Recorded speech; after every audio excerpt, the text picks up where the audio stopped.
Hey, what's going on out there? YouTube family, this is Sammy Leggett here representing TeamJVS, here to give you guys another animated film. This is going to be debuting around September the 30th on Netflix. I'm talking about Entergalactic. This is starring a huge cast. You got Kid Cudi, you got Laura Harrier, if you've seen Black Klansman, of course, Spider-Man, the original Spider-Man film with Tom Holland, Timothy Chalamet, Vanessa Hudgens, Ty Dolla, 070 Shake, Jaden Smith. Like, it is a huge cast, and this is technically animated. If you've seen Spider-Man Into the Spider-Verse, the first one, the animation style looks very similar to that. And when I first saw the first trailer, I was like, this looks crazy, but what is it about? And the backdrop is you have Jabari, who is Kid Cudi's main character. Jabari, he's got a friend in Kai, who's played by Ty Dolla, and then they got Jimmy, who's played by Timothy Chalamet. Jimmy is basically a drug dealer. Well, not a drug dealer, like he likes weed. But Kai is the partier. He's all over the place. And Jabari, he did a lot of graffiti, but now his art is become an opportunity for him to actually make his very own comic book. So he's a part of Cosmic Comics, and now he's got an opportunity to make his own comic. Well, he kind of goes to a random party. Or no, even before that, he kind of he's running into a person he doesn't know yet. And everywhere he goes, every small little place he goes, he's running into this person. And then finally, when he's trying to get a little bit of peace, he's kind of hungover. He's waking up in the middle of the night, and he's going to a neighbor's house because he's making so much noise, all to find Meadow. And so Meadow is the character that changes everything. Like even the tone and the flow of this, the movie to me didn't pick up until the moment they actually met. Jessica Williams plays the role of Meadow. Meadow is a photographer who her art or her photography is now about to be potentially put into a museum. It's so amazing. And now she has met this person, or they've met each other, and now what happens from there? And that's where the magic of this really starts. So this is one thing I'll say about the film as a whole, because I kind of give you guys a backdrop. This is a love letter to Interstellar 999. What Daft Punk did for Interstellar 999, where Interstellar 999 technically is its own little short movie. It's animated. It's really fun. But it's literally the whole album that Daft Punk did for Discovery is throughout. And this is no different. Like, Kid Cudi and the people that collaborated with this movie, it's music playing throughout. Like, every little small little segment could be its own little music video, own little mini short music video. But instead, they make a whole movie about it. And the thing about the movie, much like Interstellar 999, I actually really liked. Like, it's not like, you know, the best anime or the best animation I've ever seen in the world, but it's a story that is grounded in like real people.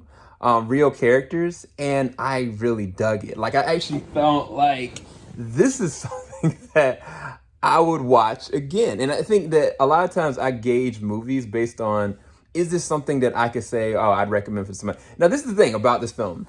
This is very adult. Like, there's sex, there's not any nudity per se, but it's a lot of language, drug usage, alcohol, everything you can think of. Heck, Macaulay Culkin is in this movie, and his character is insane, but he does a great job. The voice acting cast is very elaborate and all over the place, but they all work.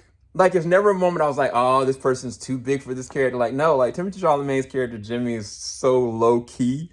There's small little moments that, like, you get nuggets from him, you know what I'm saying? And that goes for every other character. And I think the thing about it is written well. Like, every single character has, like, a small little nugget, like a small little moment where you get an understanding of who they are. And as adult as this is, and as, you know, kind of raw as this is, it still feels really natural. It doesn't feel like they're over dramatizing it. Like, it's not like, oh, okay, like, there's death here, there's, you know, drama here for the sake of drama. Like, no, it feels like a natural progressive thing, because that's what I was concerned about. I was like, especially in the transition of the second half to the third half, or second act to the third act, I was like, I don't want this to be dramatified up. Like, I don't over elaborate for no good reason. The other thing that's very fascinating about this is, again, the art style reminds me, is so reminiscent of what they did with Spider-Man Into the Spider-Verse.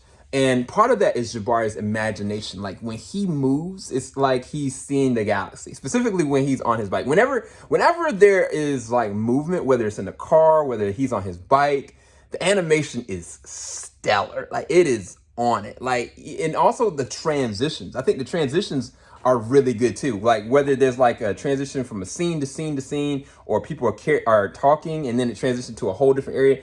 The blocking and the transitions are so smooth. Those are great.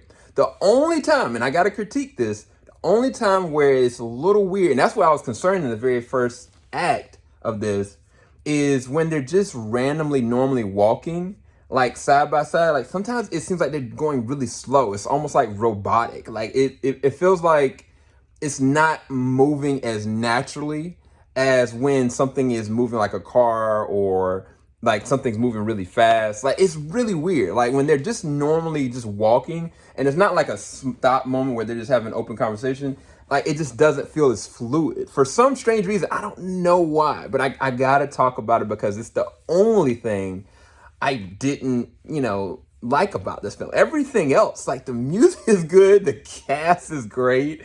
They given each character like their small little moments.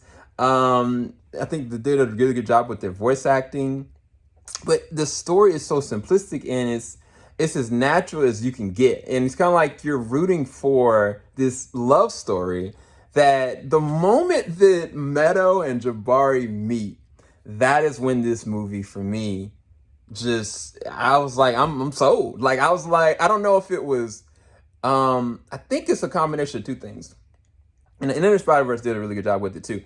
It's the eye contact, the mannerisms, the natural progression of how a person reacts to something that they feel, like really truly feel, and not like just boosting them up really quickly. Like, no, like things do escalate in relationships. Things do change in relationships that don't work.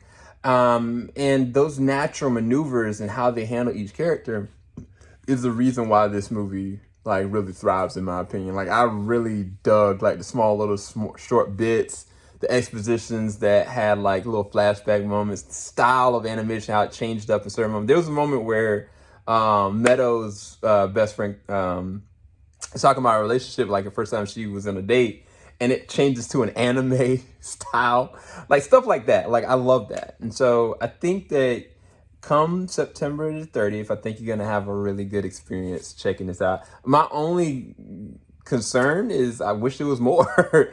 But I think for as where it goes, where it starts and where it ends, it's a really beautiful love story. Like I actually really liked it. And I'm definitely going to try to check it out on a date night. Hope you guys enjoyed this review. Rating, 9 out of 10. 9 or 9.5 out of 10. I really enjoyed it. Make sure you like, subscribe, hit that bell button. Peace, people.